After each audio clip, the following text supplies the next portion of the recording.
Hello viewers, हमने पिछले वाले वीडियो में यूपी टेट का ही पेपर किया था। आज भी हम यूपी टेट का कर रहे हैं। ठीक है, यूपी टेट 2014 वाला पेपर करेंगे। इसमें साइकोलॉजी वाले कर रहे हैं हम सीरीज़ में। हमारी प्लेलिस्ट बनाएंगे जिसमें साइकोलॉजी वाले क्वेश्चंस होंगे। पहला क्वेश्चन देखना, निम्नलिखित में से कौन सा कथन सही नहीं है? वंशानुक्रम माता पिता से संतान के गुणों का संचरण है। विकास प्राणी और उसके पर्यावरण की अंतर क्रिया का परिणाम है। वंशानुक्रम व्यक्ति की जन्मजात विशेषताओं का शोधन है। माता पिता की शारीरिक और मानसिक विशेषताओं का संतानों में संचरित होना वंशानुक्रम होता है। तो सही नहीं है, तो कौन सा कथन सही नहीं है? वंशानुक्रम व्यक्ति की जन्मजात विशेषताओं का क्या है? शोधन है। ये क्या है? आपका असत्य कथन है। उसके बाद देखो, साहचर्य के नियम कौन से हैं? समानता का नियम, वैषम्य का नियम, समीपता का नियम या ये सभी नियम। तो साहचर्य के नियम कौन से हैं? ये तीनों हैं, यानी कि सभी ऑप्शन क्या है आपके? सही है। गेट्स के अनुसार अनुभव द्वारा व्यवहार में परिवर्तन ही क्या होगा आपका? अभिप्रेरण, समायोजन, सीखना या चिंतन। तो इसमें क्या आ जाएगा आपका? सीखना। इसी सीखने को हम क्या कहते हैं? अधिगम भी कहते हैं। अगला क्वेश्चन है आपका, अपने आप को प्रेम करने की प्रवृत्ति को क्या कहते हैं? आत्म केंद्रित प्रवृत्ति, अहंकारी प्रवृत्ति, नार्सिज्म प्रवृत्ति या हिप्नोटिज्म की प्रवृत्ति। तो स्व प्रेम को क्या कहेंगे आप? नार्सिज्म की प्रवृत्ति। मनुष्य की बुद्धि आगे की पीढ़ियों में संक्रमित होती है का कार्य इस जन्मजात योग्यता के विकास के लिए उपयुक्त परिस्थितियों का निर्माण करना है। किसका कार्य? क्षेत्र का, मौसम का, वातावरण का या जलवायु का। तो इसमें क्या आ जाएगा आपका? नंबर 3, वातावरण का कार्य। पूरे आवृत्ति वितरण के प्रतिनिधित्व करने वाले मान को कहा जाता है? प्रामाणिक विचलन का मान, केंद्रवर्ती प्रमाप का मान, सहसंबंधीय प्रतिनिधि का मान या समूहज प्रतिशत प्रतिनिधि का मान। तो ये कहा जाता है आपका पूरे केंद्रीय वर्ती प्रमाप का मान। ये सेंट्रल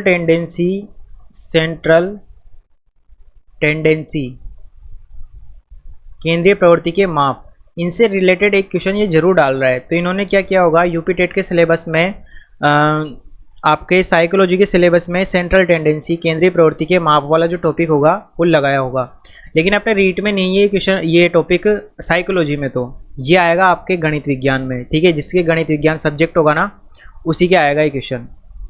क्वेश्चन नंबर 7 देखना, निम्नांकित में कौन सी विशेषता आंतरिक रूप से अभिप्रेत बच्चों के लिए सही नहीं है? वे चुनौतीपूर्ण कार्य पसंद करते हैं, वे हमेशा सफल होते हैं, वे कार्य के समय आनंद अनुभव करते हैं, वे कठिन कार्यों में उच्च स्तर की ऊर्जा प्रदर्शित करते हैं। तो सही नहीं है, नहीं है वाला पूछा है, तो वे हमेशा क्या होते हैं? सफल होते हैं। ये क्या है आपके?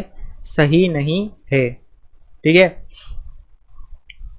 उसके बाद क्वेश्चन नंबर 8 है आपका, बालक एक ऐसी पुस्तक है जिसकी शिक्षक को अध्योपांत अध्ययन करना चाहिए। उपरोक्त कथन किसके द्वारा दिया गया है? प्लेटो, अरस्तु, रोस या रूसो। तो ये कथन आपका दिया है रूसो ने। ठीक है। बाल मनोविज्ञान के अनुसार शिक्षा के क्षेत्र में मुख्य स्थान होगा बालक का, अध्यापक का, अभिभावक का या प्रशासक का। तो यह आ जाएगा आपका बालक का। उसके बाद देखो क्वेश्चन नंबर 10, सामान्य से विशेष की तर्क की प्रक्रिया निम्न में से कौन सी पद्धति में है? आगमनात्मक, निगमनात्मक, दोनों या इनमें से कोई नहीं। तो सामान्य से विशेष की ओर तो किसमें जाएंगे हम? निगमनात्मक में। ठीक है। इसका सूत्र क्या होगा? सामान्य से विशिष्ट की ओर, सामान्य से विशिष्ट या फिर नियम से उदाहरण।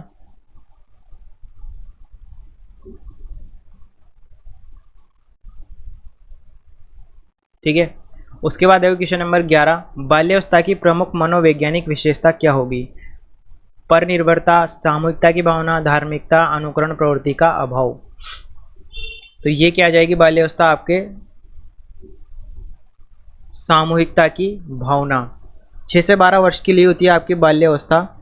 तो इसमें हम काफ़ी सारे मित्र बनाते हैं, दोस्त बनाते हैं, उनके साथ रहना पसंद करते हैं। ठीक है। तो ये आपकी कौन सी भावना हो गई? सामूहिकता की भावना।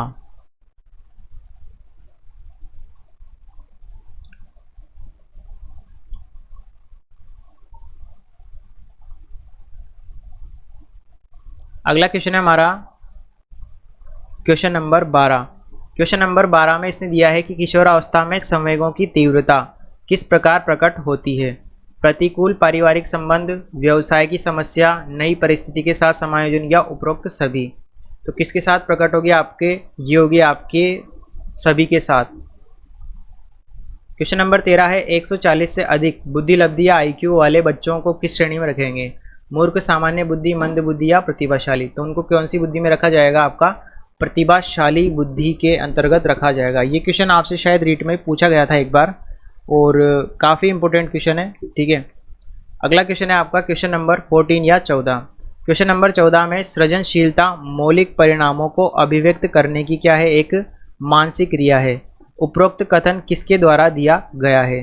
Crow and crow, James Trevor, Ross या स्किनर के द्वारा। ठीक है, तो ये कथन है आपका क्रो एंड क्रो के द्वारा। सृजनशीलता मौलिक परिणामों को अभिव्यक्त करने की क्या है, मानसिक क्रिया है। ये दिया था आपका क्रो एंड क्रो ने। प्रयास और भूल सिद्धांत के प्रतिपादक कौन है। तो प्रयास और भूल सिद्धांत के प्रतिपादक थॉर्नडाइक, कोहलर, मैकडूगल या पावलोव। तो ये दिया था आपका थॉर्नडाइक ने।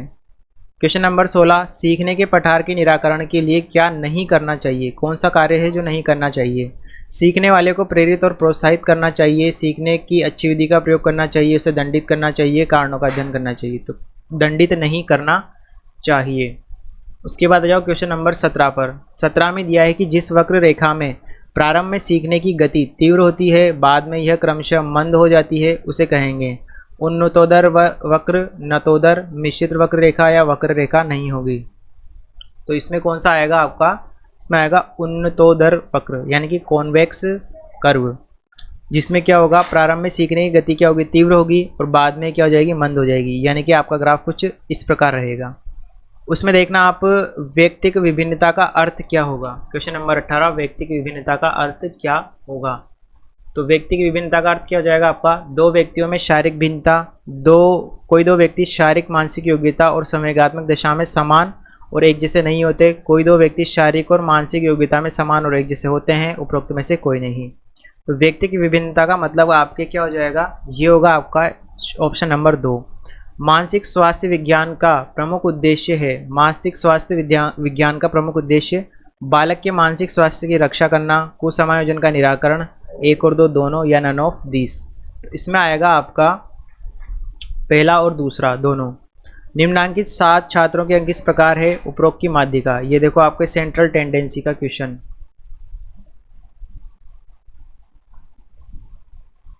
सेंट्रल टेंडेंसी यानी कि केंद्रीय प्रवृत्ति के माप का क्वेश्चन।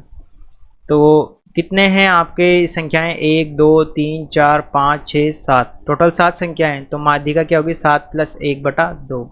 तो कौन सा पद आएगा, 8/2 यानी कि चौथा पद क्या होगा आपकी माध्यिका। तो 1 2 3 4 यानी कि 50 क्या होगा आपकी माध्यिका होगी। ये होगा आपका 20वां क्वेश्चन।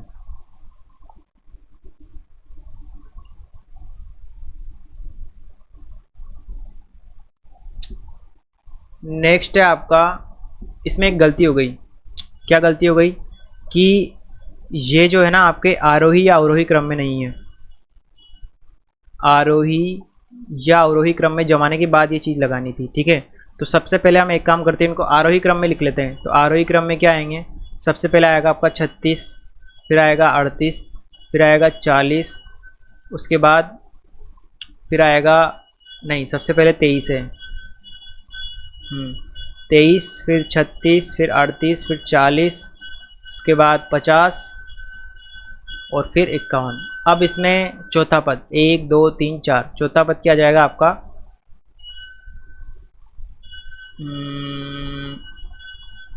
एक रह गया कुछ, 54, एक और था 54, ठीक है। तो चौथा पद क्या जाएगा आपका 40। तो 40 क्या होगा आपका सही आंसर होगा।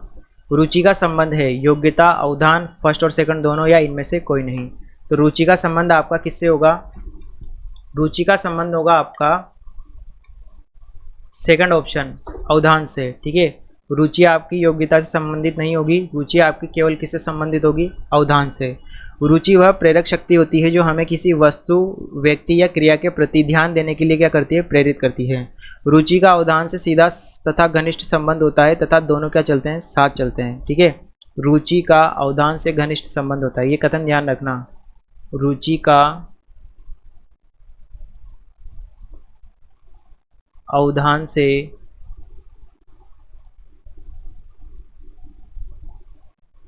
घनिष्ठ संबंध होता है। ठीक है, उसके बाद आ जाओ क्वेश्चन नंबर 22 या 22 पर। क्वेश्चन नंबर 22 में क्या दिया है कि सीखे हुए ज्ञान, कौशल या विषय का अन्य परिस्थितियों में उपयोग करने को क्या कहेंगे? प्रेरणा, सीखने का स्थानांतरण, भग्नाशय या चिंता। तो एक जगह के सीखे हुए ज्ञान को अन्य जगह उपयोग करना क्या हो जाएगा? अधिगम का स्थानांतरण। तो क्या हो जाएगा? सीखने का स्थानांतरण। ठीक है, सीखने का स्थानांतरण आपके 3 प्रकार का होगा। कौन कौन सा? धनात्मक स्थानांतरण, धनात्मक स्थानांतरण, एक होगा आपका ऋणात्मक स्थानांतरण, और एक होगा आपका शून्य स्थानांतरण। शून्य स्थानांतरण। तो धनात्मक में तो क्या होगा कि एक जगह सीखा हुआ ज्ञान दूसरी जगह आप क्या ले लोगे? काम में ले लोगे। ऋणात्मक में क्या होगा कि एक जगह का सीखा हुआ ज्ञान दूसरी जगह काम में नहीं ले पाओगे। और शून्य में क्या होगा? बिल्कुल शून्य स्थानांतरण होगा। ठीक है, उसके बाद 23वां क्वेश्चन देखना। अनुबंधन की प्रक्रिया में प्रथम सोपान निम्नलिखित में से कौन सा है? उत्तेजना, सामान्यीकरण, आवृत्ति या इनमें से कोई नहीं। तो इसमें आपका प्रथम सोपान क्या जाएगा? उत्तेजना। क्वेश्चन नंबर 24, स्मृति सीखी हुई वस्तु का सीधा उपयोग है। उपरोक्त कथन किसका है? स्मृति क्या है? सीखी हुई वस्तु का क्या है? सीधा उपयोग। यह कथन आपको किसने दिया था या कौन से मनोवैज्ञानिक ने दिया था? ये कथन दिया था आपका वुडवर्थ ने। किसने दिया था? वुडवर्थ। क्वेश्चन नंबर 25 है आपका, निम्नलिखित में से कौन सी दशा या दशाएं ध्यान को आकर्षित करने की आंतरिक दशा नहीं है? उद्दीपन की स्थिति, आवश्यकता, फर्स्ट या सेकंड, फर्स्ट और सेकंड दोनों। तो इसमें क्या आ जाएगा आपका? इसमें आएगा केवल उद्दीपन की स्थिति। संवेग की उत्पत्ति से होती है, आदतों से, मूल प्रवृत्तियों से, शारीरिक विकास से या संप्रत्तियों के निर्माण से। तो संवेग की उत्पत्ति जो होगी आपकी मूल प्रवृत्तियों से होगी कि आपकी मूल प्रवृत्ति कैसी है। अगर आप उत्तेजित प्रकार के हैं तो आपकी मूल प्रवृत्ति आपके संवेगों पर वो क्या पड़ेगी? प्रभाव डालेगी। क्वेश्चन नंबर 27 क्या है आपका? अभिप्रेरण के लिए अक्सर इस शब्द का भी प्रयोग किया जाता है। संवेग, भावना, आवश्यकता या प्रत्यक्षीकरण। तो अभिप्रेरण के लिए किसका उपयोग किया जाएगा वो यहाँ पर मुझे बताना है। तो ये किसका उपयोग करेंगे हम? आवश्यकता। अभिप्रेरण के लिए अक्सर किसका उपयोग भी करते हैं हम? आवश्यकता। शायद नाम भी है इसका, आवश्यकता का पदानुक्रमिक सिद्धांत। एक सिद्धांत का नाम है आवश्यकता का पदानुक्रमिक सिद्धांत। ठीक है, ये हो गया आपका। ये शायद आपका अब्राहम मास्लो ने दिया था, मुझे अच्छे से याद नहीं है, पर फिर भी एक सिद्धांत है ऐसा। क्वेश्चन नंबर 28 है आपका, विद्यार्थियों में प्रत्यय विकास या निर्माण के लिए शिक्षक की शिक्षण विधि सरल से जटिल की ओर होनी चाहिए। को विद्यार्थी को व्यापक अनुभव का अवसर प्रदान करना चाहिए। को विद्यार्थी को निर्मित प्रत्ययों के अंतरण का अवसर देना चाहिए। को उपरोक्त सभी क्रियाएं करनी चाहिए। तो प्रत्यय विकास या निर्माण के लिए शिक्षक को क्या किया जाना चाहिए? शिक्षक को ये सभी विधियां या क्रियाएं करनी चाहिए। क्वेश्चन नंबर 20 है, चिंतन मानसिक प्रक्रिया का ज्ञानात्मक पहलू है। चिंतन की परिभाषा किसने दी थी? वॉरेन ने, वैलेंटाइन ने, रोस ने या आपके BF स्किनर ने? तो ये दी थी आपके रोस ने दी थी परिभाषा। कल्पना के विकास के लिए ज्ञानेंद्रियों को प्रशिक्षित करना चाहिए, कहानी सुनाना चाहिए, रचनात्मक प्रवृत्ति के विकास पर ध्यान देना चाहिए या उपरोक्त सभी क्रियाएं करनी चाहिए। तो ये क्या जाएगा आपका? उपरोक्त सभी क्रियाएं जो है आपको करनी चाहिए। किसके लिए? कल्पना के विकास के लिए। ठीक है, ये था आज का आपका पेपर। मिलते हैं नेक्स्ट वीडियो में अगले पेपर के साथ।